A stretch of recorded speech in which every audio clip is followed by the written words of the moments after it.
नमस्कार दोस्तों। घर के काम और दुनियादारी के फर्ज निभाते निभाते लक्ष्मी जी की बूढ़ी आंखें सपना देखते देखते थक गई थी कि कब बहू आएगी और उन्हें थोड़ा आराम मिलेगा। अंततः वह दिन भी आ गया जब लक्ष्मी जी ने अपने बेटे योगेश की शादी बड़े धूमधाम से लता के साथ कर दी। अब लक्ष्मी जी रोज जल्दी उठती, घर के कामों से फ्री होकर कुछ देर के लिए मंदिर भी जाने लगी। अब तो उनका रोज का नियम बन गया था कि वह रोज सुबह सुबह स्नान करके अपने घर के पास के मंदिर में जाती, जहां गांव की अन्य औरतों से उनकी मुलाकात हो जाती। एक दिन जैसे ही वह मंदिर के चौखट पर पहुंची, वहां उन्हें उनकी पुरानी सहेली गोदावरी जी दिखी। सालों पुरानी दोस्ती की गर्मजोशी में दोनों की आंखें चमक उठी। गोदावरी जी ने लक्ष्मी जी से गले लगाते हुए कहा, अरे लक्ष्मी, कैसी हो? लक्ष्मी जी की मुस्कान गहरी हो गई। लक्ष्मी जी ने कहा, अरे गोदावरी, तू बता, तू कैसी है? गोदावरी जी ने कहा, बस सब बढ़िया है। अरे तेरे घर तो अब बहू आ गई है ना? कैसी है? सेवा तो करती है ना तेरी अच्छी तरह से? लक्ष्मी जी ने गर्व से कहा, अरे गोदावरी, मेरी बहू तो लाखों में एक है। अरे उसे घर के हर छोटे बड़े काम की समझ है। मेरी सेवा तो इतनी करती है कि मुझे किसी भी चीज की कमी महसूस ही नहीं होती। गोदावरी जी ने उत्सुकता से पूछा, अच्छा, फिर तो तेरी किस्मत खुल गई। बहू को आए तो अभी बहुत समय हुआ ही नहीं है ना? हाँ, बस 2 महीने ही हुए हैं, लेकिन ऐसा लगता है जैसे वह बरसों से मेरे साथ है। तू तो शादी में नहीं आई, क्यों? गोदावरी ने अफसोस से कहा, अरे मैं आना चाहती थी, लेकिन उसी दिन मेरे भाई की तबीयत बहुत ज़्यादा खराब हो गई थी, इसलिए नहीं आ पाई। कोई बात नहीं, पर सच कहूँ, तू आती तो देखती कि मेरी बहू कितनी सुशील और गुणवान है। वह घर को इतनी अच्छी तरह से संभालती है कि मुझे किसी काम को हाथ भी नहीं लगाना पड़ता। लक्ष्मी जी ने आगे कहा, रोज सुबह सबसे पहले वह मेरे लिए गरम गरम चाय बनाकर लाती है, फिर दिन भर मेरी हर जरूरत का ध्यान रखती है। रात में जब खाना बनता है तो पहले मुझे परोसती है और फिर खुद और योगेश खाते हैं। गोदावरी जी हैरान थी, अरे वाह, अब तो तुझे किसी चीज की कोई चिंता करने की जरूरत ही नहीं है। अब इतनी अच्छी बहू जो मिल गई है, सच में तू कितनी भाग्यशाली है लक्ष्मी। लक्ष्मी जी ने मुस्कुराकर सिर हिलाया। गोदावरी जी ने उसे खुशी से गले से लगा लिया और बोली, अब तो मैं भी तेरी बहू से मिलने एक दिन जरूर आऊंगी। दोनों सहेलियां कुछ देर तक और भी इधर उधर की बातें करती रहीं। फिर गोदावरी जी वहां से चली गई। मंदिर से लौटते समय लक्ष्मी जी के मन में एक अजीब सी हलचल थी। गोदावरी जी से बातचीत के दौरान वह अपनी बहू की कितनी तारीफ कर रही थी, लेकिन अचानक एक अनजाना सा भय उनके मन में घर कर गया। सचमुच क्या मेरी बहू उतनी ही अच्छी है जितनी मैं उसे समझती हूँ? यह सवाल उनके मन में बार बार कौंध रहा था। गांव की पगडंडी पर चलते हुए उन्होंने सोचा, मुझे जल्दी से घर पहुंचना चाहिए। जैसे जैसे वह अपने घर के पास पहुंची, उनके दिल की धड़कन और तेज हो गई। उनके घर में कदम रखते ही उनकी बहू लता तीखे स्वर में बोली, आ गई महारानी, इतने देर तक कहाँ थी? लक्ष्मी जी को लता द्वारा इस प्रकार के रूखे व्यवहार की उम्मीद नहीं थी। फिर भी उन्होंने शांत स्वर में कहा, बेटा, रास्ते में मेरी पुरानी सहेली गोदावरी मिल गई थी, उससे बातें करने में समय निकल गया।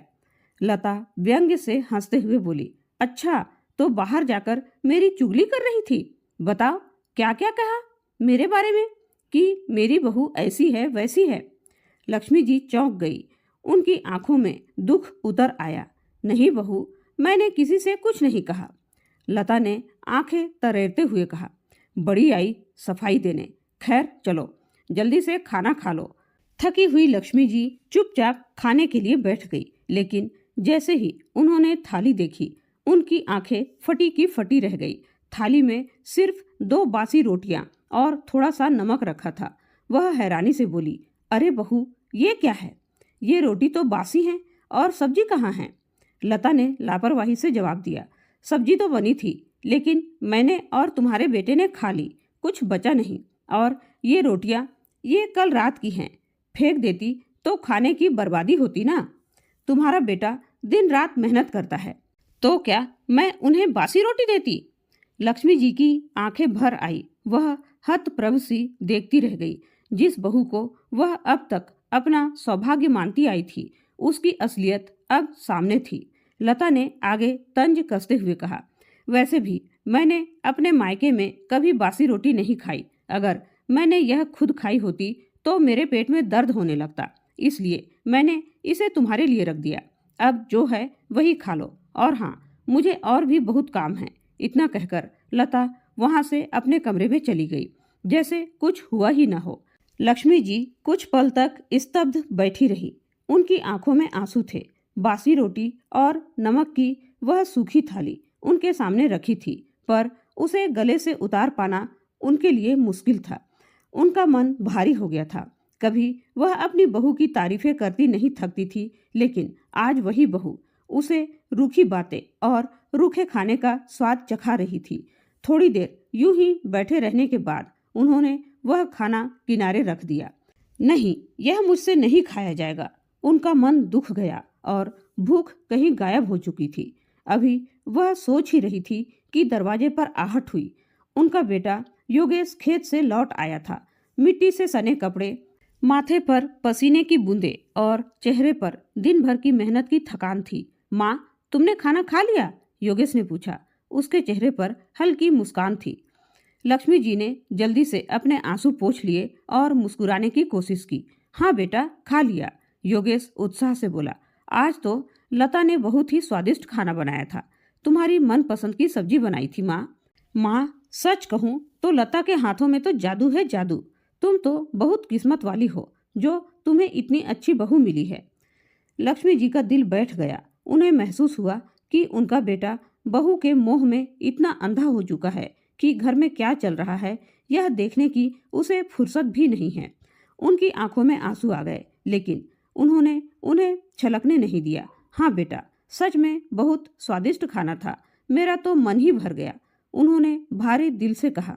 योगेश मुस्कुराया, लेकिन लक्ष्मी जी के चेहरे की उदासी शायद उससे छुपी नहीं थी। वह गौर से देखने लगा और पूछा, क्या बात है माँ, तुम परेशान लग रही हो? कुछ सोच रही हो क्या? लक्ष्मी जी चौंकी। अगर उसने सच कह दिया तो क्या योगेश समझेगा, या फिर वह भी बहू की तरह ही उसे दोषी ठहराएगा? उन्होंने ठंडी सांस ली और सिर हिलाते हुए कहा, कुछ नहीं बेटा, बस पैरों में बहुत दर्द हो रहा है, जरा मालिश का तेल दे दो, मैं लगा लूंगी। योगेश ने चारों ओर नजर घुमाई और झुंझलाकर बोला, अरे माँ, तेल तो सामने ही रखा है, तुम इतना भी नहीं कर सकती क्या? मैं अभी अभी खेत से लौटा हूँ, बहुत थक चुका हूँ, सोने जा रहा हूँ। इतना कहकर योगेश अपने कमरे में चला गया, बिना यह देखे कि उसकी माँ की आंखों में एक बार फिर से आंसू छलक आए थे। लक्ष्मी जी कमरे के एक कोने में बैठी थी। तेल की शीशी पास ही पड़ी थी, लेकिन अब उनमें मालिश करने की भी ताकत नहीं बची थी। उनका मन भारी हो चुका था। कमरे में सन्नाटा था, लेकिन उनके दिल में हजारों आवाजें गूंज रही थी। उनके अतीत की, उनके पति की, उनके बीते दिनों की। उनकी सूनी आंखें छत की ओर उठ गई। उन्होंने गहरी सांस ली और जैसे किसी अदृश्य साये से बात करने लगी। काश तुम मुझे छोड़कर नहीं गए होते। क्यों चले गए मुझे इस हालत में छोड़कर? अगर जाना ही था तो मुझे भी अपने साथ ले जाते, कम से कम ये दिन तो न देखने पड़ते। उनकी आवाज़ कपकपाने लगी। अपने खून पसीने से बड़ा किया वही आज इतना बदल गया, पत्नी के मोह में इतना अंधा हो गया है, उसे अपनी माँ की तकलीफ दिखाई ही नहीं देती। उनकी आंखों से आंसू बहने लगे। उन्होंने कांपते हाथों से अपनी साड़ी के पल्लू से अपने आंसू पोंछने की कोशिश की, लेकिन दर्द की नदी इतनी गहरी थी कि आंसू सूख ही नहीं रहे थे। मैं उससे कुछ भी कहूँ तो बहू की ही तरफदारी करता है। उसके लिए अब सिर्फ उसकी पत्नी की बातें ही मायने रखती है, माँ की नहीं। कभी उसने मेरी कोई बात ही नहीं सुनी। उनकी आवाज़ धीमी हो गई। उनकी आंखों में बीते दिन तैरने लगे। जब योगेश छोटा था, जब वह गोदी में सिर रखकर सोता था, जब बुखार में वह रात भर उनके सिराने बैठी रहती, लेकिन वह मासूम बचपन कब का बीत चुका था। अब उसकी जगह एक बेरुखी ने ले ली थी। पता नहीं मैंने ऐसे कौन सा पाप किया जो मुझे यह दिन देखने पड़ रहे हैं। लक्ष्मी जी ने दीवार की ओर देखा, जहाँ पर धुंधली सी तस्वीर में उनके पति की मुस्कुराती छवि थी। वह तस्वीर अब भी वैसी ही थी, लेकिन लक्ष्मी जी की दुनिया पूरी तरह से बदल चुकी थी। रात गहरी हो चली थी। आकाश में चांद अपनी चांदनी बिखेर रहा था। घर के अंदर से धीमी धीमी आवाजें आ रही थी। लक्ष्मी जी अपने बिस्तर पर करवट बदल रही थी, लेकिन नींद उनकी आंखों से कोसों दूर थी। तभी उन्होंने योगेश और लता की बातें सुनी। योगेश अपनी पत्नी के पास बैठा था। उसने लता की थकी हुई शक्ल देखी तो चिंता से पूछा, क्या हुआ लता, बहुत थकी हुई लग रही हो। लता ने लंबी सांस ली और शिकायती लहजे में बोली, हाँ, मेरे पैरों में बहुत दर्द हो रहा है और सिर भी भारी भारी लग रहा है। दिन भर घर के काम करके इतनी थक जाती हूँ कि बस पूछो मत। योगेश ने उसके सिर पर प्यार से हाथ फेरा। अरे, तुम इतना परेशान क्यों होती हो? मैं हूं ना तुम्हारा ख्याल रखने के लिए। आओ, मैं तुम्हारा सिर और पांव दबा देता हूँ। तुम चिंता मत किया करो। तुम्हें परेशान देखकर मैं भी परेशान हो जाता हूँ। लता ने और भी दर्द भरे स्वर में कहा, घर का सारा बोझ मेरे ही सिर पर है। मुझे माँ जी का भी ध्यान रखना पड़ता है, उनके खाने पीने का, उनकी दवाइयों का, और उसके बाद सारा घर संभालना भी मेरा ही काम है।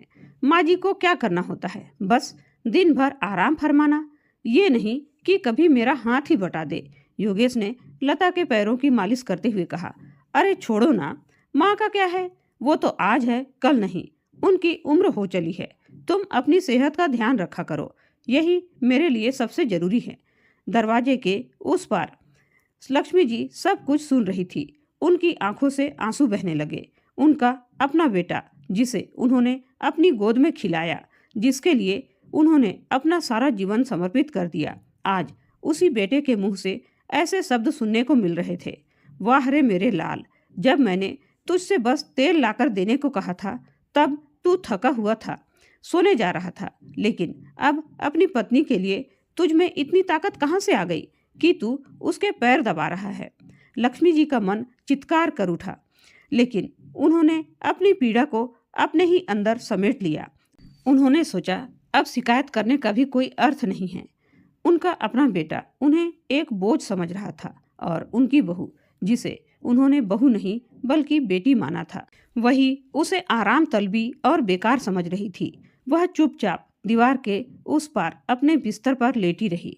आंसू उनकी आंखों से बहते रहे, लेकिन उन्हें चुप कराने वाला कोई नहीं था। कमरे की छत को टकटकी लगाए देखते हुए उन्होंने एक गहरी सांस ली और बुदबुदाई, क्या हर माँ का अंत इसी अकेलेपन में होता है? सुबह का सूरज अभी पूरी तरह से निकला भी नहीं था कि लता अपने कमरे में बैठी शीशे के सामने बाल संवार रही थी। उसके चेहरे पर एक अलग ही चमक थी, मानो किसी नए योजना को अंजाम देने की खुशी हो। तभी योगेश कमरे में आया और तकिए के पास बैठते हुए बोला, क्या बात है लता, आज सुबह सुबह इतनी खुश दिखाई दे रही हो? लता ने हल्की मुस्कान दी और नजाकत से कहा, सुनिए जी, आज मेरे दूर के रिश्तेदार के यहाँ शादी है। मुझे शादी में जाना है और मैं चाहती हूँ कि वहाँ मैं सबसे अलग और सबसे सुंदर दिखूं। योगेश ने हैरानी से पूछा, तो जाओ ना, इसमें इतनी बड़ी बात क्या है? लता ने नकली नाराजगी दिखाते हुए कहा, अरे ऐसे ही चली जाऊंगी? मुझे एक नई महंगी साड़ी चाहिए और कुछ नए गहने भी मेरे पास बहुत कम गहने हैं। मैं शादी में ऐसे थोड़ी जाऊंगी। योगेश ने लंबी सांस ली और सिर खुजलाते हुए कहा, लेकिन लता, मेरे पास इतने पैसे नहीं हैं। तुम्हारे पास तो वैसे भी बहुत सारी साड़ियां हैं, उन्हीं में से कोई पहन लो। और वैसे भी ये शादी तुम्हारे दूर के रिश्तेदार की है, कोई खास नहीं। लता ने गहरी सांस ली और मायूस चेहरा बनाकर कहा, ठीक है, मत दिलाओ, मैं कोई पुरानी सी साड़ी पहन लूंगी, लेकिन सोच लो, शादी में इतने सारे लोग होंगे और औरतें भी बातें बनाएंगी कि देखो योगेश अपनी पत्नी का कितना बुरा हाल किए बैठा है। और अगर मैं नई साड़ी और भारी गहने पहनकर गई तो लोग तुम्हारी ही तारीफ करेंगे कि देखो योगेश अपनी पत्नी को कितने ठाठ बाट से रखता है। योगेश थोड़ी देर चुप रहा, वह असमंजस में था। लता ने उसके चेहरे के हाव भाव भांप लिए और योगेश के पास आकर धीरे से फुसफुसाई, एक तरीका है जिससे पैसे आ सकते हैं। वह धीरे से बोली, तुम्हें नहीं पता, लेकिन तुम्हारी माँ के पास बहुत सारे पैसे हैं। उन्होंने अलमारी में जरूर कुछ छिपा कर रखा है। वो कभी अपनी अलमारी की चाबी मुझे नहीं देती। इसका मतलब साफ है कि उसमें कुछ न कुछ जरूर रखा होगा। योगेश ने सिर हिलाया। मुझे नहीं लगता कि माँ के पास इतने पैसे होंगे, और अगर होंगे भी तो वह आसानी से नहीं देगी। लता ने आंखें घुमाते हुए कहा, इसीलिए तो हमें थोड़ा नाटक करना पड़ेगा। तुम उनसे कहना कि पिछले साल जमींदार से कुछ पैसे उधार लिए थे और अब तक चुका नहीं पाए। जमींदार आकर रोज डरा रहा है, जान से मारने की धमकी दे रहा है। इतना सुनकर चिंता में वह खुद ही पैसे निकाल कर दे देगी। योगेश थोड़ा हिचकिचाया और फिर बोला, अगर फिर भी वह पैसे नहीं दिए तो? लता की आंखों में एक खतरनाक चमक आ गई। उसने बेरुखी से कहा, तो फिर हम उन्हें अपने घर से ही निकाल देंगे।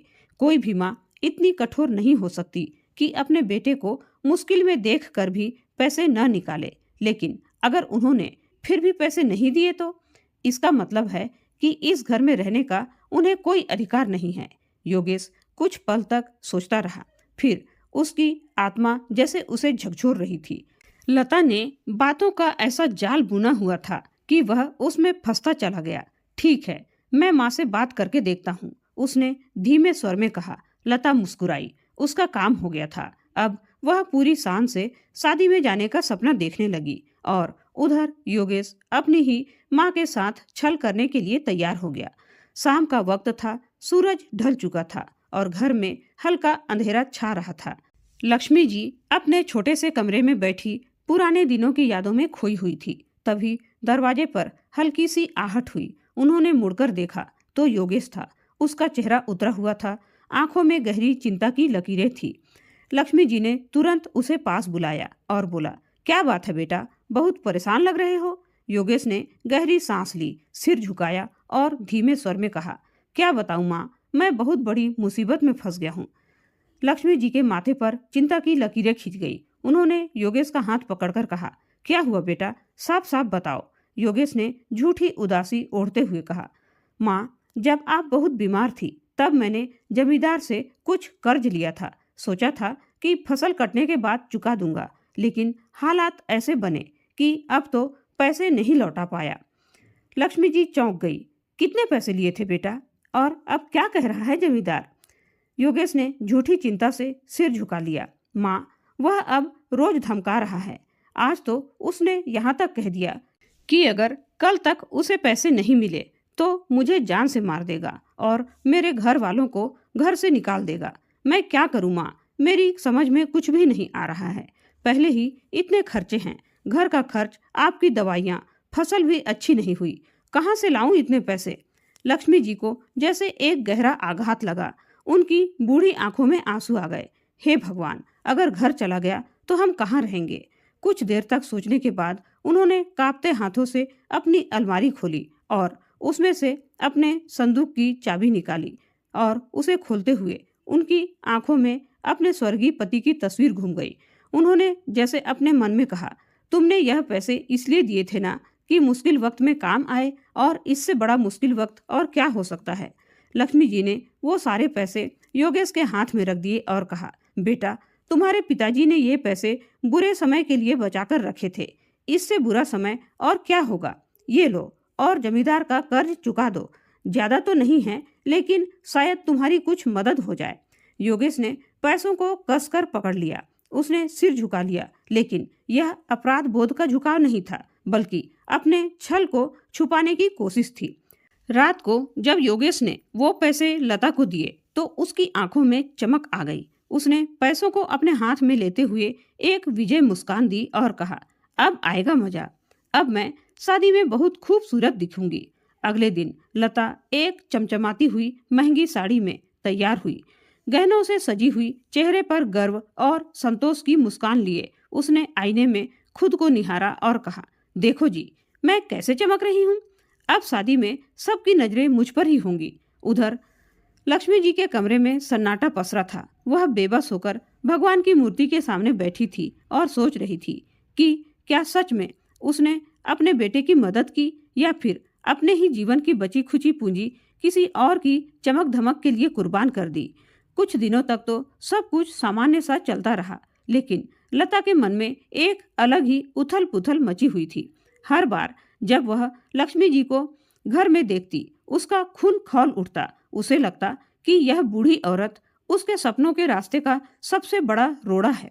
वह चाहती थी कि उस घर में सिर्फ उसी का हुक्म चले और उसके लिए उसे लक्ष्मी जी से किसी भी तरह से छुटकारा पाना था। एक रात जब योगेश काम से लौटा और आराम करने लगा, लता उसके पास बैठ गई। उसने धीरे से कहा, सुनिए जी, मैं सच में बहुत परेशान हो गई हूँ।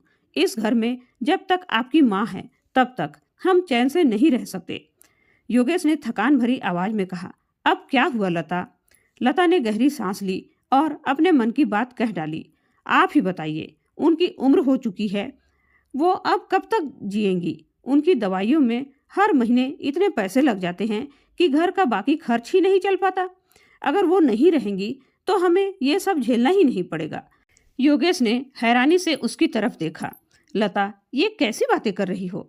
लता ने झुंझला कर कहा, सच कह रही हूँ, मैं तंग आ चुकी हूँ। अगर इस घर में सुख चाहिए तो इस बुढ़िया से छुटकारा पाना ही होगा। योगेश चुप हो गया। वह लता की बातों से असहज महसूस कर रहा था, लेकिन कुछ कह नहीं सका। अगले दिन दोपहर का समय था। लक्ष्मी जी आंगन में रखी कुछ चीजें समेट रही थी। तभी लता ने सोचा, आज ही इस बुढ़िया को ऐसी सजा दूंगी कि योगेश का भरोसा पूरी तरह से मुझ पर हो जाएगा। वह तेजी से चली और लक्ष्मी जी के सामने से जानबूझकर टकरा गई। वह खुद को जोर से धक्का देकर जमीन पर गिर पड़ी और दर्द से चीख उठी, हाय मेरी कमर, मैं मर गई। लक्ष्मी जी घबरा गई। वह तुरंत आगे बढ़ी और लता को उठाने लगी। अरे बहू, तुम ठीक तो हो ना? कहीं चोट तो नहीं आई? लेकिन लता का असली खेल तो अब शुरू होना था। उसने दर्द से कराहते हुए जोर से चिल्लाया, अजी सुनते हो? देखिए, आपकी माँ ने मुझे जोर से धक्का दे दिया। योगेश दौड़ता हुआ वहां आया। उसने लता को जमीन पर पड़ा देखा और तुरंत उसे उठाने लगा। लता, क्या हुआ? लता ने झूठी सुबकियों के बीच कहा, आपकी माँ ने मुझे धक्का देकर गिरा दिया। मैंने तो कुछ कहा भी नहीं था, मैं तो बस अपने काम से जा रही थी। लक्ष्मी जी यह सुनकर हतप्रभ रह गई। उनकी आंखों में आंसू आ गए। उन्होंने कांपते हुए कहा, बहू, मैंने तुम्हें नहीं गिराया। तुम झूठ क्यों बोल रही हो? तुम तो अपने आप से ही गिर गई। लता ने दर्द से कराहते हुए कहा, देखा आपने, आपकी माँ कितना झूठ बोल रही है। मैं क्या नाटक कर रही हूँ? मुझे सच में बहुत चोट आई है, बहुत दर्द हो रहा है। लक्ष्मी जी ने यह सुना तो रुआंसी होकर बोली, नहीं बेटा, मैंने तो इसे नहीं गिराया, यह खुद से ही गिर गई। लेकिन योगेश पहले ही लता की बातों में फंस चुका था। उसने गुस्से से कहा, माँ, ये क्या कह रही हैं आप? आप जानती हैं कि लता दिन भर घर के काम में लगी रहती है, फिर भी आप उसे तकलीफ दे रही हैं। ये कौन सा तरीका है?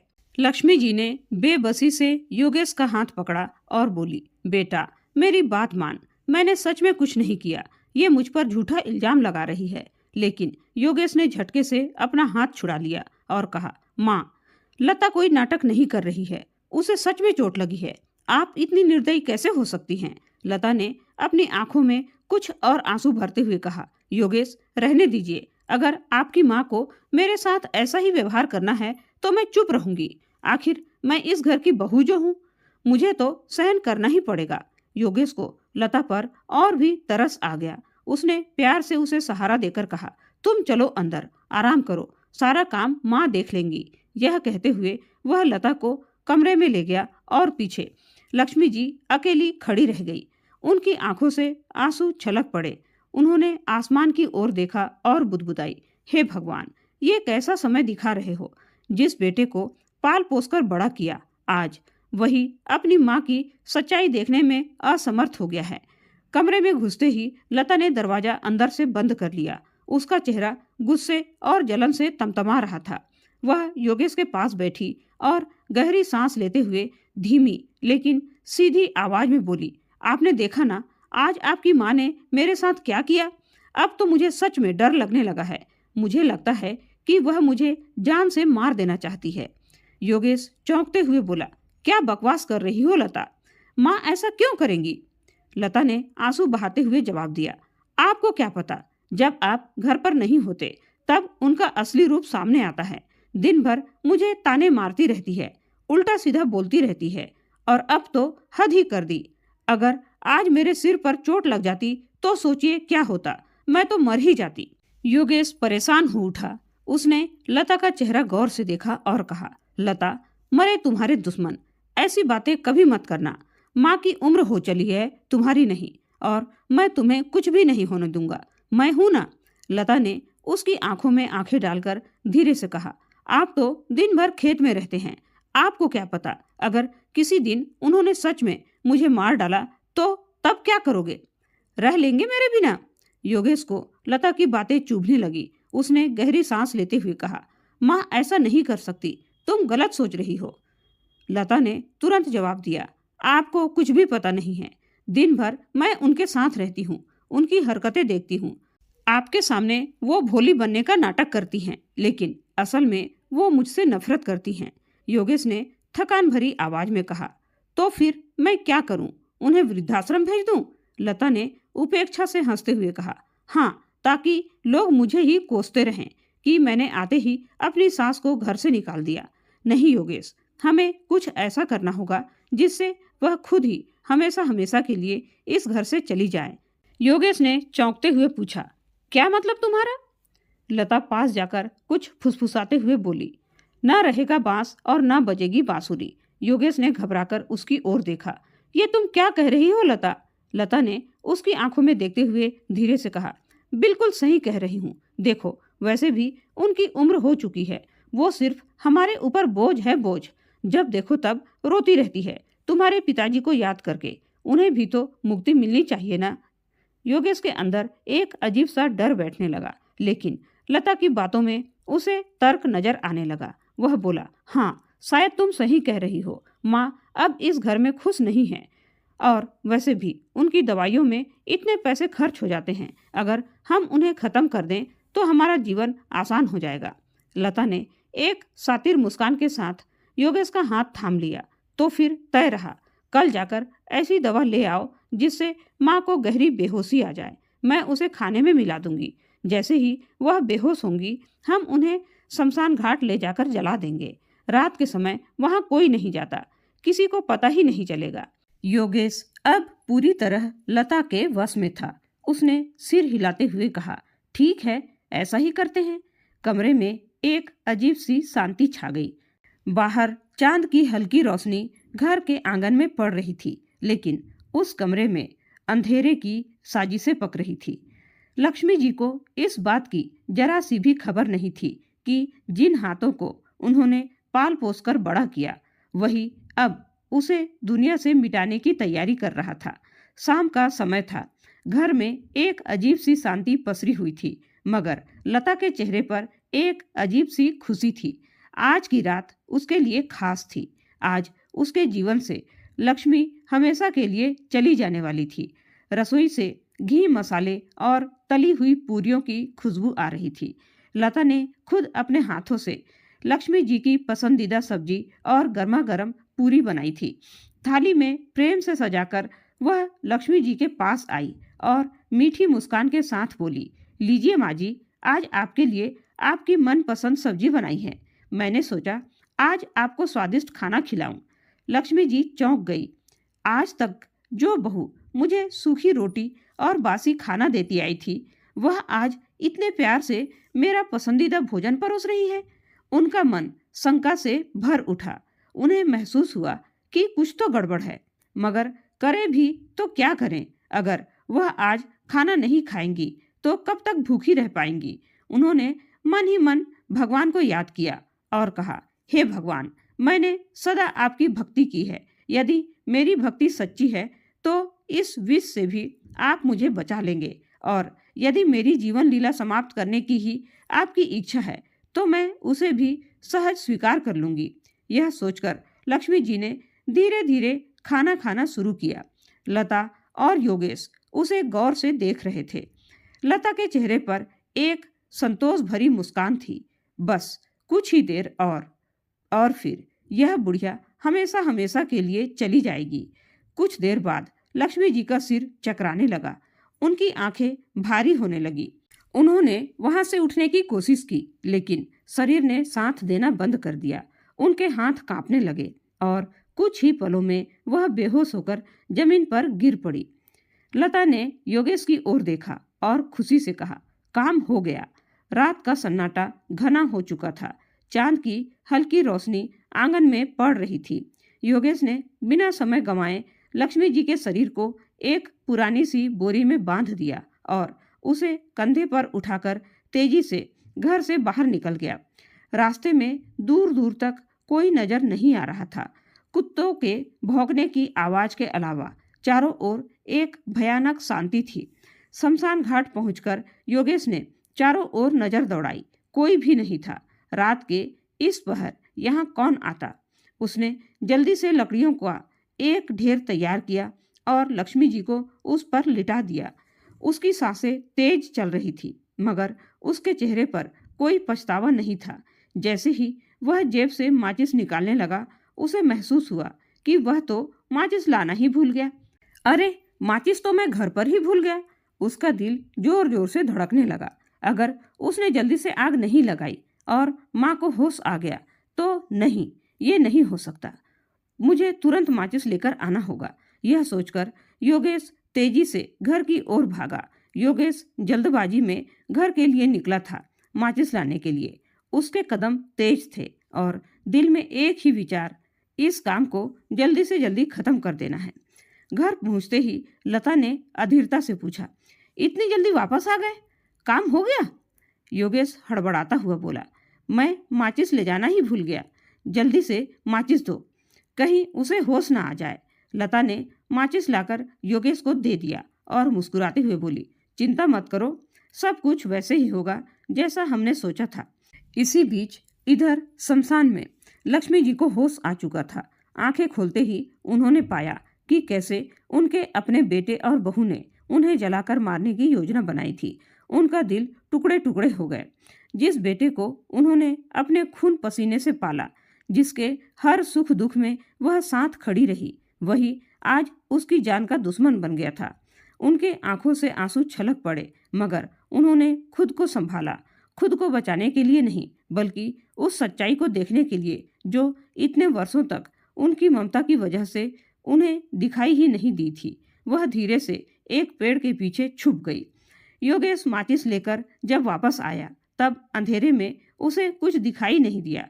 उसने लकड़ियों के ढेर में माचिस लगाई और आग की लपटें उठने लगी। यह सोचकर कि उसकी माँ अब इस दुनिया में नहीं रही, उसने एक संतोष भरी सांस ली और वहां से चला गया।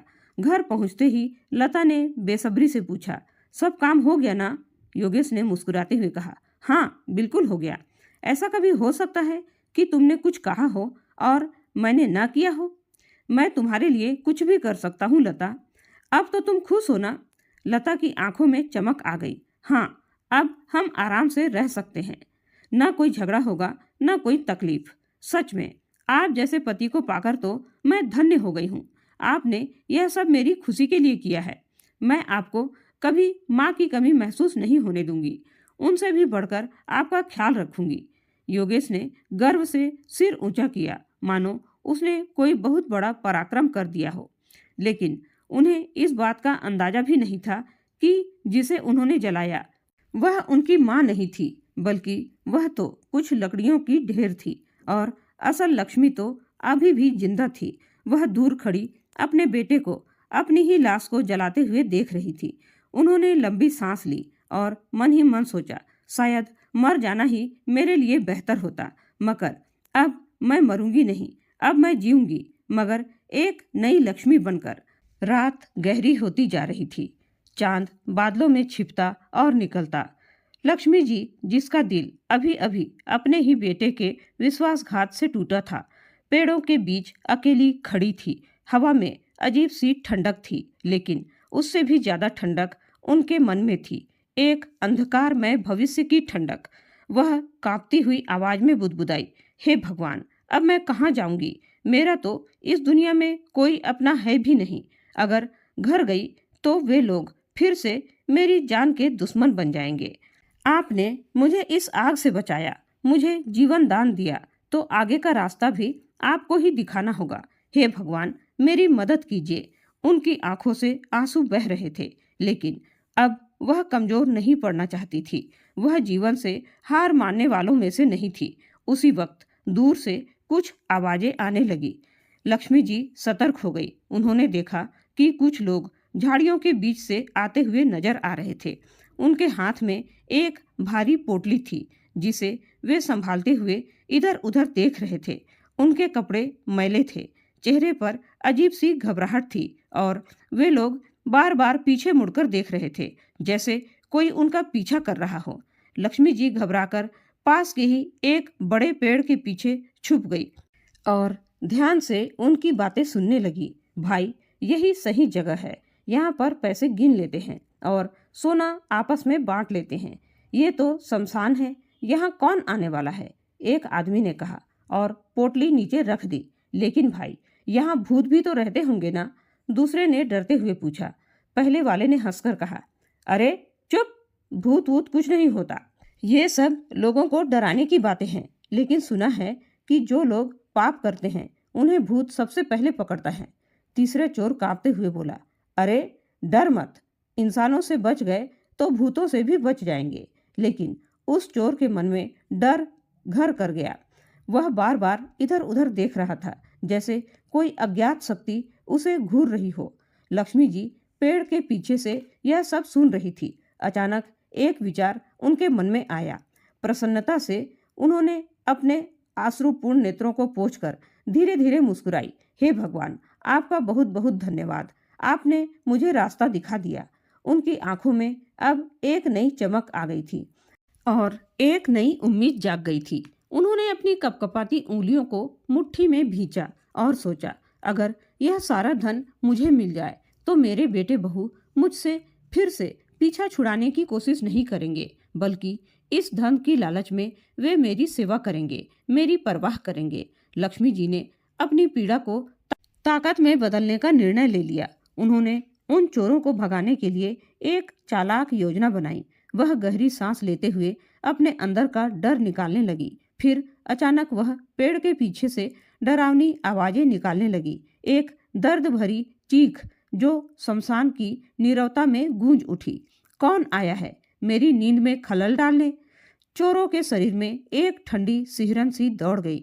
उनमें से एक चोर घबराकर बोला, भाई, ये आवाज कहाँ से आई? दूसरा चोर डरते हुए बोला, ये तो भूतों की आवाज लग रही है। मैंने सुना था कि शमशान में आत्माएं भटकती है। तीसरा कांपते हुए बोला, भागो भाई, हमें यहाँ से तुरंत निकलना चाहिए। वे तीनों डर के मारे अपनी पोटली वहीं छोड़कर भागने लगे। लेकिन तभी उनमें से एक ठिठक गया, अरे हमारा सामान, हम तो अपना सोना चांदी छोड़कर भाग आए। दूसरा गुस्से में बोला, सामान की छोड़ भाई, अपनी जान की सोच। वैसे भी सोना तो और चुरा लेंगे, लेकिन जान चली गई तो क्या करेंगे? तीसरा हकलाता हुआ बोला, भूल गया हम कहाँ हैं? ये शमशान है, यहाँ तो भूत रहते हैं। तभी अंधेरे में पेड़ के पीछे से एक काली छाया धीरे धीरे बाहर निकली। चोरों ने देखा, सफेद कपड़ों में लिपटी बिखरे बालों वाली एक बूढ़ी औरत उनकी ओर बढ़ रही थी। उसकी आंखें गहरी अंधेरी लग रही थी, जैसे मौत की घाटी से लौटकर आई हो। कौन हो तुम? एक चोर हकलाता हुआ बोला। लक्ष्मी जी ने अपनी आवाज को और डरावना बनाते हुए कहा, तुमने मेरी शांति भंग कर दी। अब तुम यहाँ से जिंदा नहीं जा पाओगे। चोरों का खून मानो जम सा गया। भाई, ये सच में चुड़ैल है, भागो नहीं तो हमें मार डालेगी। और फिर जैसे उनके पैरों में पंख लग गए, वे वहां से बिजली की भांति तेजी से भाग निकले। लक्ष्मी जी ने चैन की सांस ली। वह धीरे धीरे चोरों की छोड़ी हुई पोटली के पास गई और उसे उठा लिया। उसने पोटली को कसकर पकड़ते हुए सोचा, अब मुझे आज रात यही रुकना पड़ेगा। शमशान से ज्यादा सुरक्षित जगह मेरे लिए इस वक्त और कोई नहीं है। अगर मैं अभी यहाँ से गई तो शायद वे चोर रास्ते में कहीं मिल जाए और यह धन मुझसे छीन ले। वह एक पुराने पत्थर के चबूतरे पर बैठ गई, आसमान की ओर देखा और बुदबुदाई, हे भगवान, आपने मुझे एक नई राह दिखाई। अब मैं कमजोर नहीं पड़ूंगी। कल सुबह होते ही मैं अपने घर वापस जाऊंगी, लेकिन इस बार एक बदली हुई लक्ष्मी के रूप में। दूर कहीं मंदिर की घंटी बज रही थी, मानो भगवान ने उसकी बात सुन ली हो। सुबह का सूरज क्षितिज पर धीरे धीरे ऊपर उठ रहा था। रात के अंधेरे के बाद एक नई सुबह ने दस्तक दी।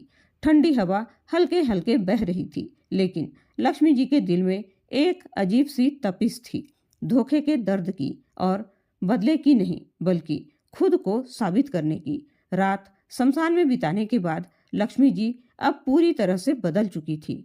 अब वह वही निरीह माँ नहीं थी जिसे उसके अपने बेटे और बहू ने धोखा दिया था। अब वह एक नई शक्ति के साथ अपने ही घर लौट रही थी, यह देखने के लिए कि उसकी इस वापसी का असर उन पर क्या होगा। वह अपनी पोटली को कसकर पकड़े घर के दरवाजे तक पहुंची, एक गहरी सांस ली और दरवाजे पर दस्तक दी। अंदर से एक खींच भरी आवाज आई, इतनी सुबह सुबह कौन आ गया? रुको, मैं देखता हूँ। दरवाजा खोलते ही जैसे ही योगेश ने सामने देखा, उसके चेहरे का रंग उड़ गया, उसके पैरों तले जमीन खिसक गई, उसकी आंखें फटी की फटी रह गई और उसका गला सूख गया। माँ, उसके मुंह से मुश्किल से निकला। वह हक्का बक्का खड़ा रह गया, मानो कोई भूत देख लिया हो। लक्ष्मी जी की आंखों में एक अलग ही तेज था। उन्होंने एक तीखी हंसी के साथ कहा, क्यों रे नालायक, क्या हुआ? तेरी बोलती क्यों बंद हो गई? नहीं सोचा था कि मैं तुझे दोबारा इस हाल में देखने आऊंगी, है ना? तुझे जरा भी शर्म नहीं आई अपनी माँ को जिंदा जलाने की कोशिश करते हुए? योगेश की आंखों में डर और पछतावा साफ झलक रहा था। वह लड़खड़ाते हुए बोला, माँ, मुझे माफ कर दीजिए, मैंने यह सब लता के कहने पर किया था। मेरा सच में आपको मारने का कोई इरादा नहीं था माँ। लक्ष्मी जी ने दर्द भरी हंसी हंसते हुए कहा, वाह रे मेरा बेटा, अपनी करनी का दोष किसी और पर डाल दे रहा है। ऐसा बेटा होने से अच्छा था कि भगवान मुझे बांझ ही रख देता। इसी बीच लता भी वहां आ गई। उसकी नज़र लक्ष्मी जी की पोटली पर पड़ी और तभी कुछ सोने के सिक्के नीचे गिर पड़े। सिक्कों की झलक पाते ही लता की आंखें चमक उठी, लेकिन उसने खुद को संभाला और तुरंत स्थिति को भांप लिया। बुढ़िया बच कैसे गई और इसके पास इतना सोना कहाँ से आया? उसने मन ही मन सोचा। लता का लालची दिमाग तेजी से काम करने लगा। उसे समझ आ गया कि यह पोटली यूं ही खाली नहीं होगी, बल्कि इसके अंदर और भी बहुत सारा सोना होगा। लेकिन अगर वह सीधा इस पर धावा करती तो लक्ष्मी जी उस पर भरोसा नहीं करती। उसे चालाकी से खेलना था। उसने तुरंत चेहरे पर पछतावा और मासूमियत का भाव लाया और तेजी से लक्ष्मी जी के पैरों में गिर गई और बोली, माँ जी, मुझे माफ कर दीजिए, मुझसे बहुत बड़ी गलती हो गई। मैं गुस्से में अंधी हो गई थी। मैंने जो किया वह अपराध नहीं बल्कि पाप था। कृपा करके मुझे माफ कर दीजिए। योगेश भी तुरंत उसके साथ गिड़गिड़ाता हुआ बोला, माँ, हमें अपनी गलती का एहसास हो गया है। आपके जाने के बाद हमें रात भर नींद नहीं आई। हम बहुत पछता रहे थे। हमारी मति मारी गई थी जो हमने ऐसा कुकृत्य किया। लता ने अपनी आवाज में और नाटक भरते हुए कहा, आपको देखकर हमारे दिल को कितनी शांति मिल रही है। माँ जी, हमें हमारी गलती सुधारने का एक मौका दीजिए। हम अपना प्रायश्चित करना चाहते हैं। कृपा करके हमें माफ कर दीजिए। लक्ष्मी जी ने बिना कुछ कहे गहरी नजरों से उन दोनों को देखा। उनकी आंखों में अब दर्द नहीं बल्कि अनुभव की चमक थी। बिना कुछ बोले उन्होंने अपनी पोटली उठाई और अंदर चली गई। योगेश और लता एक दूसरे को देखकर मुस्कुराए। लता के मन में बस एक ही सवाल था, इस पोटली में कितना सोना होगा? शाम ढलने को थी। घर में एक अजीब सा सन्नाटा पसरा था। लक्ष्मी जी अंदर अपने कमरे में बैठी थी, जबकि बाहर बरामदे में योगेश और लता के बीच एक गंभीर चर्चा चल रही थी। लता अधीरता से इधर उधर टहल रही थी। उसकी आंखों में चिंता और लालच का मिश्रण साफ झलक रहा था। उसने झुंझलाते हुए कहा, ये बच कैसे गई? आपने उसे जलाया कैसे था? क्या सच में आग लगाई भी थी या सिर्फ दिखावा किया? गुस्से में योगेश फुसफुसाता हुआ बोला, मैंने लकड़ियों में आग तो सही से लगाई थी, फिर ये बच कैसे गई और ये कैसे वापस आ गई? लता को अब असली डर सताने लगा। उसने योगेश का हाथ कसकर पकड़ लिया और बोली, कहीं माँ ने गांव में किसी को बता तो नहीं दिया? अगर किसी को पता चल गया कि हमने उन्हें मारने की कोशिश की थी तो हमारा क्या होगा? योगेश ने घबराते हुए इधर उधर देखा और धीरे से कहा, मुझे नहीं लगता माँ ने किसी को कुछ बताया होगा। अगर बताना होता तो वह गांव वालों को साथ लेकर आती, यूं अकेले नहीं आती। लता की आंखों में शंका की लकीरें गहरी हो गई। तुम सही कह रहे हो, लेकिन कुछ तो गड़बड़ है। जब माँ वापस आई तो उनके पास एक पोटली थी और उसमें से सोने के सिक्के गिरे थे। योगेश चौंक कर बोला, क्या सोने के सिक्के? ये कैसे हो सकता है? माँ के पास इतना सारा धन कहाँ से आया? लता ने एक गहरी सांस ली और एक चालाक मुस्कान के साथ बोली, यही तो सोचने वाली बात है। इसका मतलब पोटली में और भी धन होगा। माँ की यह चुप्पी हमें एक बड़े राज की ओर इशारा कर रही है। योगेश को अब लता की बातों में दिलचस्पी आने लगी। तुम कहना क्या चाहती हो? लता की आंखों में अब पूरी योजना साफ थी। वह धीरे धीरे योगेश के करीब आई और फुसफुसाई, हमें माँ से वह पोटली निकलवानी होगी। लेकिन हम जानते हैं कि उन्होंने हमें माफ नहीं किया है। उनके दिल में अभी भी हमारे लिए अविश्वास है, इसलिए वह हमें यूं ही कुछ नहीं देने वाली। योगेश ने सहमति में सिर हिलाया। तुम सही कह रही हो, लेकिन हम उनसे वह धन कैसे निकलवाएं? लता ने एक कुटिल मुस्कान के साथ कहा, इसके लिए हमें माँ के प्रति अपने व्यवहार को पूरी तरह से बदलना होगा। हमें उन्हें यह विश्वास दिलाना होगा कि हमें अपनी गलती का एहसास हो चुका है। फिर योगेश ने उत्सुकता से पूछा, पर यह होगा कैसे? लता ने आंखें चमकाते हुए कहा, अब मैं माजी की सबसे लाडली बहू बनूंगी। मैं उनकी इतनी सेवा करूंगी, इतनी देखभाल करूंगी कि वह हमारे पुराने किए हुए पापों को भूल जाएंगी। मैं उन्हें अच्छे अच्छे पकवान बनाकर खिलाऊंगी, उनकी हर जरूरतों का ध्यान रखूंगी और उनका दिल जीतने की कोशिश करूंगी। योगेश ने लता की योजना की सराहना करते हुए कहा, तुम बिल्कुल सही कह रही हो। माँ को खुश करना तुम्हारा काम है। उन्हें हर पल यह महसूस कराना होगा कि अब हम बदल गए हैं। लता ने सिर हिलाया, मुझे पता है मुझे क्या करना है। माँ को ये विश्वास दिलाना होगा कि अब हम वही पुराने और आज्ञाकारी बेटे बहू हैं, और जैसे ही हम उनका भरोसा जीत लेंगे, हमें पता चल जाएगा कि वह पोटली कहाँ से आई और उसमें कितना धन है। योगेश अब पूरी तरह से लता की योजना से सहमत था। दोनों ने एक दूसरे की तरफ देखा और हल्की मुस्कान के साथ सिर हिलाया। अगली सुबह घर के वातावरण में एक अजीब सा बदलाव महसूस हो रहा था। जो लता कभी लक्ष्मी जी को आंखें दिखाया करती थी, आज वह उनके आगे पीछे घूम रही थी। माँ जी, मैंने गर्मा गर्म खाना लगा दिया है, आइए खा लीजिए। लता ने मीठी मुस्कान के साथ कहा, आपका मनपसंद खाना बनाया है। अब से रोज वही बनेगा जो आपको पसंद हो। लक्ष्मी जी ने अपनी थकी हुई आंखों से लता को देखा। उसकी आवाज में अब भी वही तीखापन था। उस दिन की तरह उसमें भी कहीं जहर तो नहीं मिला दिया? लता के चेहरे का रंग हल्का पड़ गया, लेकिन उसने तुरंत खुद को संभालते हुए भावुक स्वर में कहा, नहीं माँ जी, उस दिन की गलती के लिए मैं बहुत शर्मिंदा हूँ। लगता है आपने मुझे अब तक माफ नहीं किया। मुझ पर भरोसा कीजिए माँ जी, मैंने सच में कुछ नहीं मिलाया। लक्ष्मी जी ने एक हल्की हंसी के साथ कहा, भरोसा? और तुझ पर? बिल्कुल नहीं। पहले तू खा, तभी मैं खाऊंगी। और हाँ, मेरी थाली में से ही खाना।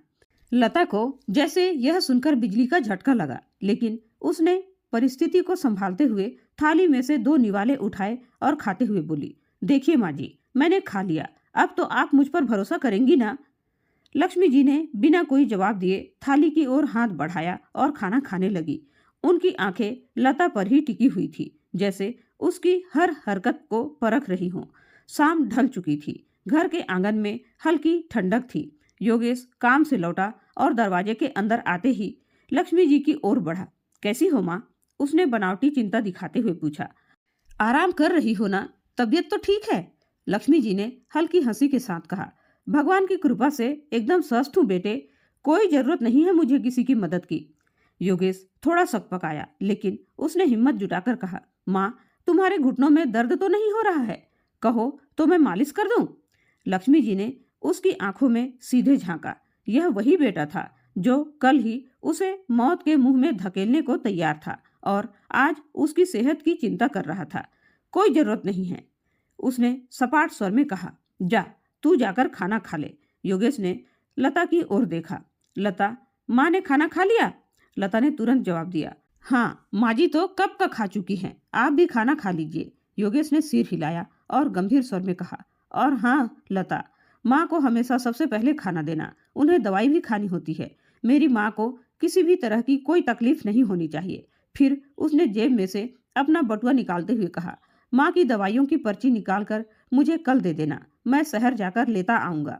लता ने आज्ञाकारी बहू की तरह सिर झुका लिया और कहा, जी हाँ ठीक है। लक्ष्मी जी यह सब चुपचाप देख रही थी। जिस बेटे को कभी उनकी तकलीफों से कोई फर्क नहीं पड़ता था, वह अब उनकी चिंता कर रहा था। जो बहू उन्हें घर से निकालने पर आमदा थी, वह आज उनकी सेवा में जुटी थी। उन्हें पता था कि यह सिर्फ एक दिखावा है, एक नया नाटक जो एक बड़े स्वार्थ से प्रेरित था। रात का सन्नाटा घर में गहरा चुका था। हल्की चांदनी आंगन में बिखरी थी। लक्ष्मी जी अपने कमरे में बैठी थी। तभी दरवाजे पर हल्की दस्तक हुई। वह जानती थी कौन होगा। दरवाजे पर लता आई थी, जिसने कल ही उसे मारने के लिए छोड़ दिया था। माँ जी, एक बात पूछूं? लता ने मीठी आवाज में कहा। आपकी जो पोटली है उसमें क्या है? लक्ष्मी जी ने लता को ध्यान से देखा। उसकी आंखों में वही पुरानी धूर्तता चमक रही थी, जिसे वह अब साफ पहचान सकती थी। उन्होंने एक गहरी सांस ली और मुस्कुराते हुए बोली, वो एक राज है जो समय आने पर ही बताऊंगी। लता को निराशा हुई, लेकिन उसने जाहिर नहीं होने दिया। माँ जी, आप भी ना अब इतना राज मत बनाइए, मुझे भी तो बताइए। तू जा यहाँ से, जाकर सो जा, लक्ष्मी जी ने टालते हुए कहा। लता बुझे मन से कमरे से बाहर आई और बड़बड़ाने लगी। माँ जी कुछ बताने को तैयार ही नहीं है और पोटली चुराने का कोई मौका भी नहीं मिल रहा। लगता है मुझे और धैर्य रखना होगा, अभी और सेवा करनी पड़ेगी, तभी तो वह खुद बताएंगी कि पोटली में क्या है। अगली सुबह लता फिर से अपनी नई चालाकी के साथ हाजिर थी। माँ जी, आपकी चाय तैयार है, गर्मा गर्म पी लीजिए। लक्ष्मी जी ने चाय की प्याली को देखा, फिर लता की आंखों में झांका। उसने हल्के से हंसते हुए कहा, पहले तू पीकर बता, फिर मैं पीऊंगी। लता थोड़ी चौंकी। माँ जी, आप मेरी जूठन चाय पियेंगे? लक्ष्मी जी ने तीखे नजरों से उसे देखा और सख्त लहजे में बोली, हाँ पी लूंगी। जहर पीने से अच्छा है कि तेरी जूठन ही पी लूं, कम से कम जिंदा तो रहूंगी। लता के चेहरे पर कुछ पलों के लिए खामोशी छा गई। फिर उसने जबरन मुस्कान के साथ चाय का एक घूंट पिया और बोली, देखिए कुछ नहीं मिलाया है इसमें, अब तो पी लीजिए। लक्ष्मी जी ने चुपचाप चाय का प्याला उठाया और एक घूंट पी लिया। उसके चेहरे पर कोई भाव नहीं थे, लेकिन दिल ही दिल में वह इस नए नाटक को देख रही थी। दिन बीतते गए और लक्ष्मी जी की सेवा जारी रही। समय पर गर्म खाना, दवाई, आरामदायक बिस्तर, जो बेटे बहू कल तक उसे घर से निकाल देना चाहते थे, वही आज उसके जी जान से देखभाल कर रहे थे। लेकिन लक्ष्मी जी मूर्ख नहीं थी। वह अच्छे से जानती थी कि यह सब सेवा क्यों हो रही है। वह समझती थी कि इन्हें मुझसे कोई लगाव नहीं है, बस इस पोटली का लालच है, वरना यही लोग थे जो मुझे जिंदा जलाने को तैयार थे। दिन बीतते जा रहे थे। अब लता का धैर्य जवाब देने लगा था। वह हर रोज लक्ष्मी जी की सेवा करती, मीठे बोल बोलती, पर उसका मन बस एक ही चीज में अटका था, वह रहस्यमयी पोटली। आखिर उसमें ऐसा क्या था जिसे लेकर माँ जी इतना सतर्क रहती थी? उस दिन लता ने तय कर ही लिया था कि अब और इंतजार नहीं होता। वह लक्ष्मी जी के पास पहुंची और धीरे से बोली, माँ जी अब तो बता दीजिए, आखिर इस पोटली में क्या है? क्या अभी भी आपको हम पर विश्वास नहीं है? लक्ष्मी जी ने लता की आंखों में देखा। वहां अभी भी वही पुरानी लालसा चमक रही थी, जिसे वह अब पहचानने लगी थी। कुछ पलों तक शांति बनी रही। फिर लक्ष्मी जी ने एक लंबी सांस ली और हल्की मुस्कान के साथ कहा, अच्छा ठीक है, दिखाती हूँ। जैसे ही लक्ष्मी जी ने पोटली खोली, उसकी चमक से लता की आंखें चौंधिया गई। उसमें सोने के सिक्के, चमचमाते गहने और ढेर सारा धन था। यह सब देखकर लता के चेहरे पर अविश्वास और लालच का एक अनोखा मिश्रण झलक रहा था। इतना सारा धन? लता ने हैरानी से कहा, माँ जी ये सब आपको कहाँ से मिला, किसने दिया?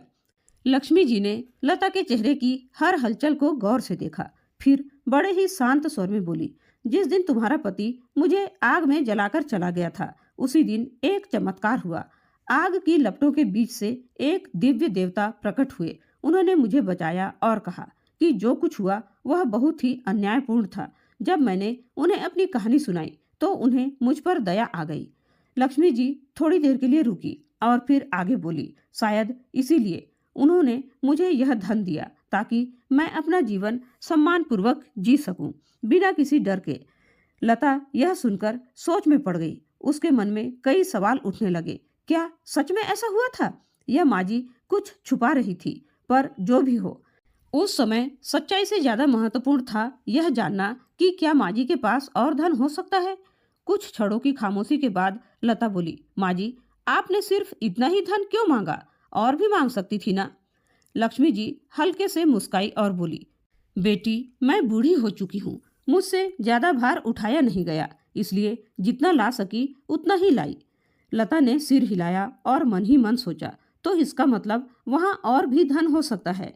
लता के चेहरे पर एक अजीब सी चमक आ गई। वह लक्ष्मी जी को प्रणाम करने के अंदाज में झुकी और मीठी आवाज में बोली, ठीक है माँ जी, आप आराम कीजिए, मैं अभी जाती हूँ। अगर किसी चीज की जरूरत पड़े तो मुझे आवाज लगा देना। लता बेचैनी से योगेश का इंतजार कर रही थी। जैसे ही योगेश घर आया उसने दरवाजा बंद किया और दबे स्वर में बोली, सुनते हो, मैंने उस पोटली के राज का पता लगा लिया है। योगेश चौंक गया। क्या सच कह रही हो लता? लता ने एक कुटिल मुस्कान के साथ सिर हिलाया और उसे पूरी बात विस्तार से बता दी कि कैसे लक्ष्मी जी को वह चमत्कारी धन आग से निकले देवता ने दिया था और कैसे वह केवल थोड़ा सही धन उठा पाई थी। योगेश हैरानी से सुनता रहा, लेकिन उसके चेहरे पर धीरे धीरे लालच की चमक उभरने लगी। लता ने आंखें चमकाते हुए कहा, माँ जी तो ना समझ निकली जो सिर्फ इतना सा धन लेकर लौटी, लेकिन हम उनकी तरह मूर्ख नहीं हैं। मेरे पास एक बेहतरीन तरीका है जिससे हम भी उस देवता से धन ले सकते हैं। योगेश ने उत्सुकता से कहा, कैसी तरकीब? लता उसके करीब जाकर धीरे से बोली, आज रात तुम मुझे उसी चिता पर लिटाकर आग लगा देना जैसे माजी के साथ किया था। जब वह दिव्य शक्ति प्रकट होगी तो मैं भी उससे बहुत सारा धन मांग लूंगी। फिर जैसे ही धन मिल जाएगा मैं वापस आ जाऊंगी। योगेश थोड़ा घबराया, पर यह बहुत खतरनाक है, अगर सच में कुछ गलत हो गया तो? लता हंस पड़ी और बोली, अरे तुम तो बेवजह ही डर रहे हो। अगर माजी को वह शक्ति बचा सकती थी तो मुझे भी जरूर बचा लेगी। योगेश सोच में पड़ गया, लेकिन फिर लता की अगली बात सुनकर उसकी शंकाएं भी खत्म हो गई। लता ने एक गहरी सांस ली और धीमे स्वर में कहा, सोचो, जब मेरे पास ढेर सारा धन होगा तो तुम्हें खेतों में खटने की जरूरत नहीं पड़ेगी, हमें किसी के सामने हाथ फैलाने की जरूरत नहीं होगी, और सबसे बड़ी बात, इस बूढ़ी औरत की सेवा से भी मुक्ति मिल जाएगी। एक बार हम अमीर हो गए तो इसे हमेशा के लिए रास्ते से हटा देंगे। योगेश की आंखों में भी अब लालच झलक रहा था। उसने लता की बात पर सहमति से सिर हिलाया। हाँ, तुम सही कह रही हो, लेकिन मैं भी तुम्हारे साथ रुकूंगा, तुम्हें अकेला वहां छोड़ना ठीक नहीं लगेगा। लता ने उसकी ओर गंभीरता से देखा और बोली, नहीं, माँ जी वहां अकेली थी, इसलिए वह शक्ति आई। अगर तुम्हें वहां देखकर देवता को शक हो गया तो सारा किया धरा बेकार चला जाएगा। मुझे अकेले ही जाना होगा। और हाँ, माँ जी को इस बारे में कुछ भी पता नहीं चलना चाहिए। योगेश ने हामी भरते हुए कहा, ठीक है, मैं उन्हें कुछ नहीं बताऊंगा। लता तब मन ही मन खुश होती हुई कुटिल मुस्कान के साथ बोली, उन्हें जब तक सब समझ में आएगा तब तक हम अमीर बन चुके होंगे। रात का सन्नाटा था, चारों ओर अंधेरा पसरा हुआ था और बीच में जलती हुई चिता की लपटें आकाश की ओर उठ रही थी। योगेश ने अपनी पत्नी लता को चिता पर लिटाकर अपने कपकपाते हाथों से अग्नि दे दी थी, ठीक वैसे ही जैसे उसने अपनी माँ लक्ष्मी जी के साथ किया था। लता की आंखों में डर था, लेकिन लालच ने उसके भय को दबा दिया था। बस कुछ देर की बात है, उसने खुद को समझाया। जैसे ही देवता प्रकट होंगे मैं उनसे अपार धन मांग लूंगी और फिर सुख संपत्ति में जीवन बिताऊंगी। योगेश ने आखिरी बार जलती लकड़ियों की ओर देखा और भारी मन से वहां से लौट आया। उसे विश्वास था कि सुबह होते ही लता ढेर सारा धन लेकर वापस आ जाएगी। लेकिन सुबह की पहली किरण घर की दहलीज पर कब का पसर चुकी थी, लेकिन अब तक लता का कोई अता पता नहीं था। समय बीतता गया और योगेश की बेचैनी बढ़ने लगी। इतनी देर क्यों लग गई? उसका दिल जोर जोर से धड़कने लगा। कहीं कुछ अनहोनी तो नहीं हो गई? तभी लक्ष्मी जी ने चिंतित स्वर में पूछा, बेटा बहू कहाँ है? इतनी सुबह सुबह तू ऐसे परेशान क्यों लग रहा है? योगेश का गला सूख गया। उसने कांपते हुए कहा, माँ एक बात बताओ, जिस रात तुम्हें शमशान में जलाने की कोशिश की गई थी, तुम इस समय तक घर वापस आ गई थी ना? लक्ष्मी जी को कुछ अजीब लगा। हाँ, मैं तो आ गई थी, लेकिन तू ये सब क्यों पूछ रहा है? और बहू कहाँ है? योगेश सिर झुकाकर बोला, माँ लता भी कल रात शमशान गई थी। लक्ष्मी जी स्तब्ध रह गई। क्या? पर क्यों? योगेश की आंखों में पछतावे की लकीरें उभर आई। वह हकलाते हुए बोला, उसे पोटली का रहस्य पता चल गया था माँ। उसने कहा था कि तुम्हें आग में से देवता ने बचाया और धन दिया। उसी लालच में उसने भी खुद को अग्नि के हवाले कर दिया, यह सोचकर कि वह तुमसे भी अधिक धन मांगकर लौटेगी। मैंने उसे भी अग्नि दी और घर चला आया। लक्ष्मी जी के हाथ से पानी का लोटा छूटकर जमीन पर गिर पड़ा। उनकी आंखों में गहरा दुख उतर आया। भगवान, ये तुमने क्या कर दिया पागल लड़के? क्या तुझमें इतनी भी अकल नहीं थी कि यह सिर्फ मेरे कर्मों का फल था, कोई चमत्कार नहीं? योगेश ने कांपते स्वर में कहा, पर माँ तुम तो बच गई थी ना, तो लता भी बच सकती है। लक्ष्मी जी की आंखों में आंसू छलक आए। उन्होंने भारी स्वर में कहा, योगेश मैं बची थी क्योंकि मैंने कभी किसी का बुरा नहीं चाहा। मेरे भगवान ने मेरे कर्मों को देखा, मेरी रक्षा की। लेकिन लता, उसने क्या किया? लालच, छल, कपट, षड्यंत्र और हत्या की योजना। क्या कोई देवता ऐसे व्यक्ति की रक्षा करेगा? नहीं बेटा, यह तेरे ही कर्मों की सजा है। फिर लक्ष्मी जी ने शमशान में घटी उस दिन की सारी घटना योगेश को बताई कि वह पोटली वास्तव में उसे कैसे मिली थी। योगेश का पूरा शरीर कांपने लगा। उसने सिर पकड़ लिया और जमीन पर घुटनों के बल बैठकर जोर जोर से रोने लगा। उसकी आंखों के आगे अंधेरा छा गया था। उसे अपनी गलती का एहसास हो चुका था, लेकिन अब कुछ भी नहीं बदला जा सकता था। लता लालच की आग में जलकर राख बन चुकी थी। वह अब कभी लौटकर नहीं आने वाली थी। तो दोस्तों, यह थी हमारी आज की कहानी। इस कहानी के बारे में आपको क्या शिक्षा मिलती है? अपने अनमोल विचार कमेंट करके जरूर बताइएगा। कहानी को अंत